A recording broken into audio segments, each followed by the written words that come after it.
This film, demonstrating evacuation training at the Horse Trust, highlights the importance of creating a meaningful fire plan that all staff will be familiar with, based on 3 key areas: human safety, animal safety, and what we call operational effectiveness.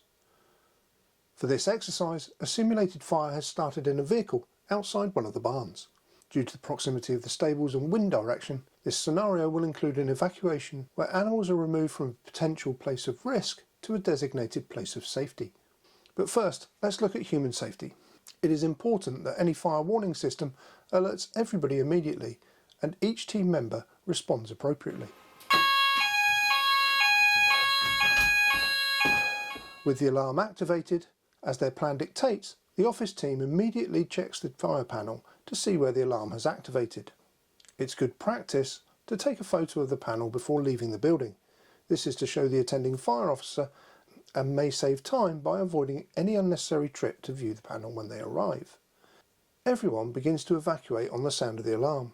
Fire wardens put on their tabards and take the necessary fire plan information and sign-in sheets with them.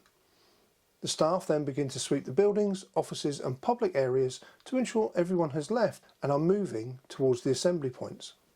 Your fire plan should outline the various roles being carried out and contain simple bullet points that act as an aide-memoire to ensure that every eventuality is covered in an emergency. To conclude the human safety element, all members of the public and non-essential staff are accounted for at the assembly point. The equine team members have arrived at their muster point. The fire warden team agree between themselves that all persons are accounted for and, as there are credible reports of a fire, the fire and rescue service are called. The person calling should give clear and accurate access details and describe the nature of the problem. This will help in allocating sufficient resources to tackle the incident. Let's now consider animal safety. Deciding to evacuate animals during an emergency should only be considered after careful thought, and the benefit of doing so should be measured against the risks to the people and animals involved. Often, a decision to shelter and protect animals in place is preferable. Pre-planning and practice for all eventualities will give you immediate tactical options to consider if there is a fire.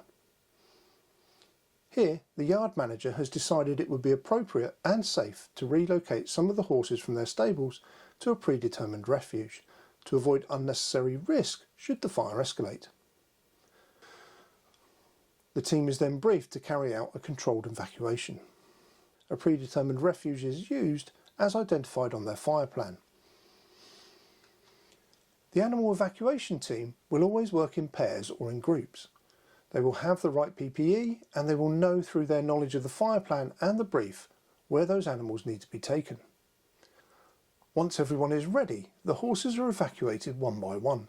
The access gates are being managed, and then as they leave the stables, the person overseeing the evacuation follows along behind and closes the stable doors to indicate that no horses are left inside.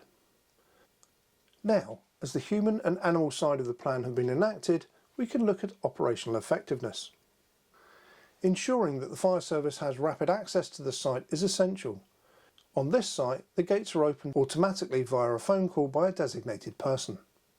It will always be smoother in these situations if the attending fire crew have visited the site beforehand, know the layout, location of water supplies, available access routes, and most importantly, know you and your plan. All of these things are important when the initial commander is making judgments about tactics and resources. As the fire crew approach the yard, they're initially greeted by the fire warden who has secured the driveway.